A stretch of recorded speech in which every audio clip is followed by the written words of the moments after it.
Samajwadi party के senior leader Azam Khan की मुश्किलें एक बार फिर बढ़ती नजर आ रही है।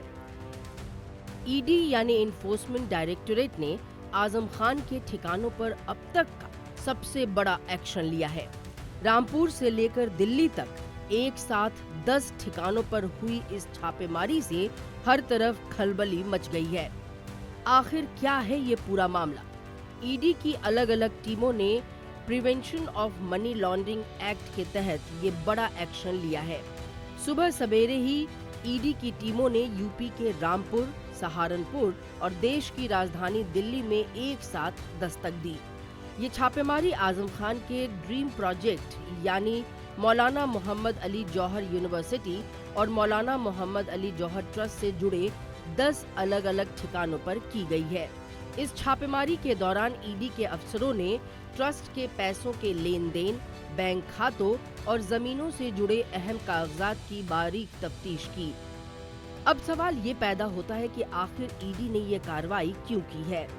दरअसल जांच एजेंसियों का इल्जाम है कि जौहर यूनिवर्सिटी की तामीर के दौरान बड़े पैमाने पर सरकारी और निजी जमीनों पर नाजायज कब्जा किया गया था। इसके अलावा ट्रस्ट को मिलने वाले चंदे और फंड में भी माली गड़बड़ी के इल्जामात लगाए गए हैं। यूपी पुलिस द्वारा दर्ज मुकदमों के आधार पर ईडी ने मनी लॉन्ड्रिंग का ये केस दर्ज किया था। एजेंसी को शक है कि यूनिवर्सिटी और ट्रस्ट के नाम पर पैसों का गलत इस्तेमाल हुआ है और इसी पैसों के हिसाब किताब को खंगालने के लिए ये छापेमारी की गई है। ईडी की इस ताबड़तोड़ कार्रवाई के बाद उत्तर प्रदेश की सियासत का पारा एक बार फिर चढ़ गया है।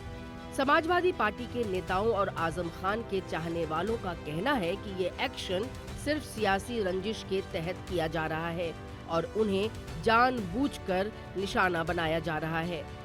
लोगों का मानना है कि जौहर यूनिवर्सिटी तालीम का एक बड़ा मरकज है जिसे नुकसान पहुंचाने की कोशिश की जा रही है। वहीं दूसरी तरफ जांच एजेंसियों का दावा है कि ये सिर्फ कानून के मुताबिक और सबूतों की बुनियाद पर अपनी कार्रवाई आगे बढ़ा रही है। आपको बता दें कि आजम खान साहब पहले से ही कई तरह के कानूनी मामलों का सामना कर रहे हैं। लंबे वक्त तक जेल में रहने के बाद हाल ही में उन्हें राहत मिली थी, लेकिन इस नई कार्रवाई ने उनके और उनके परिवार के लिए मुश्किलों का एक नया दौर शुरू कर दिया है।